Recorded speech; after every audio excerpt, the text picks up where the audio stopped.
അപ്പോൾ ഈ എബ്രഹാം ലിങ്കണെക്കുറിച്ച് ഒരുപാട് തെറ്റ് പറഞ്ഞു ഈ പ്രഭാഷകൻ. പറഞ്ഞു കഴിഞ്ഞപ്പോൾ ഒരു വിമർശക, ഒരു സ്ത്രീ, അവർക്ക് വളരെ ദേഷ്യം വന്നിട്ട് അവർ പിറ്റേന്ന് ഇയാൾക്കൊരു ലെറ്റർ അയച്ചു.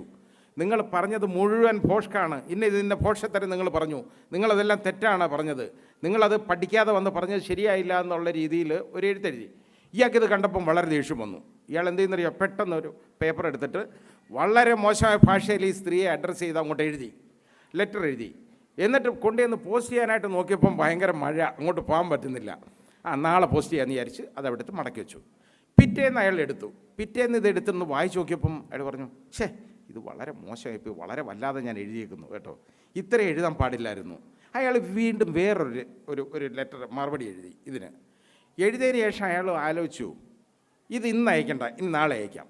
പിറ്റേ ദിവസം അയാളൊന്ന് എടുത്തു നോക്കിയിട്ട് പറഞ്ഞു, ഇത് മോശമായിപ്പോയി, ഇത്രയും ഞാൻ എഴുതേണ്ട കാര്യമില്ല. അവരെന്നെ ശരിയായ ഒരു വിമർശനമല്ലേ പറഞ്ഞത്. അപ്പം യഥാർത്ഥത്തിൽ ഞാൻ പഠിക്കാതെ പോയതല്ലേ, എൻ്റെ ഭാഗത്തല്ലേ തെറ്റ്. അയാൾ ചിന്തിച്ചിട്ട് അയാൾ കീറിക്കളഞ്ഞു. ഇതായിരിക്കണം നമുക്കും നമ്മുടെയും കാഴ്ചപ്പാട്. നമ്മൾ ഒരാളെ കുറ്റപ്പെടുത്തുന്നതിന് മുമ്പ് നമ്മളൊന്ന് ചിന്തിക്കണം. നമ്മൾ കുറ്റപ്പെടുത്തുന്നതിന് മുമ്പ് എപ്പോഴും നമ്മൾ ആലോചിക്കണം. ഓഷോയുടെ ചെറിയ കുറേ ചിന്തകളുണ്ട് കേട്ടോ. അതിൽ എന്നെ വളരെ സ്വാധീനിച്ചിട്ടുള്ള 1-2 വാചകങ്ങളോ പറഞ്ഞിട്ട് ഞാൻ അവസാനിപ്പിക്കുകയാണ്. ഞാൻ മരിക്കുമ്പോൾ നിങ്ങൾ എൻ്റെ കുഴിമാടം തേടി പൂക്കളുമായി വരും, പക്ഷേ ഞാൻ കാണുന്നതേ ഇല്ല. ഞാൻ ജീവിച്ചിരിക്കുമ്പോൾ നിങ്ങൾ എന്തുകൊണ്ട് ഈ പൂക്കൾ എനിക്ക് തന്നില്ല? അതാണ് നമ്മൾ ആലോചിക്കേണ്ടത്.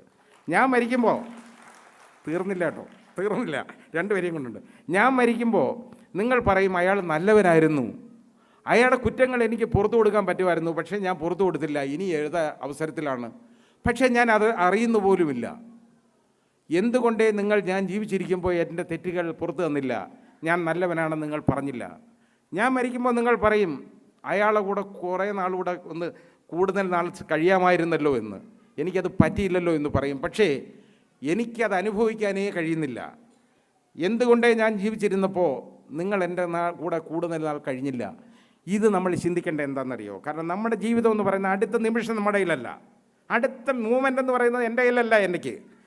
അപ്പോൾ നമ്മൾ ആലോചിക്കേണ്ടത്, നമ്മളിപ്പോൾ കാണുന്നത്, ഇപ്പം സഹായിക്കേണ്ടവനെ നമ്മളിപ്പോൾ സഹായിക്കണം. ഇപ്പോൾ ഒരാളുടെ തെറ്റുകൾ പുറത്തു കൊടുക്കണമെങ്കിൽ നമ്മൾ പുറത്തു കൊടുക്കണം. ഒരാളെ സ്നേഹിക്കണമെങ്കിൽ സ്നേഹിക്കണം. ഒരാളെ നല്ലവനാണെന്ന് നമ്മൾ മനസ്സിലാക്കണമെങ്കിൽ നമ്മൾ മനസ്സിലാക്കണം. ഇത് കഴിഞ്ഞാൽ നമുക്ക് നാളെ ഇത് ചെയ്യാൻ പറ്റത്തില്ല.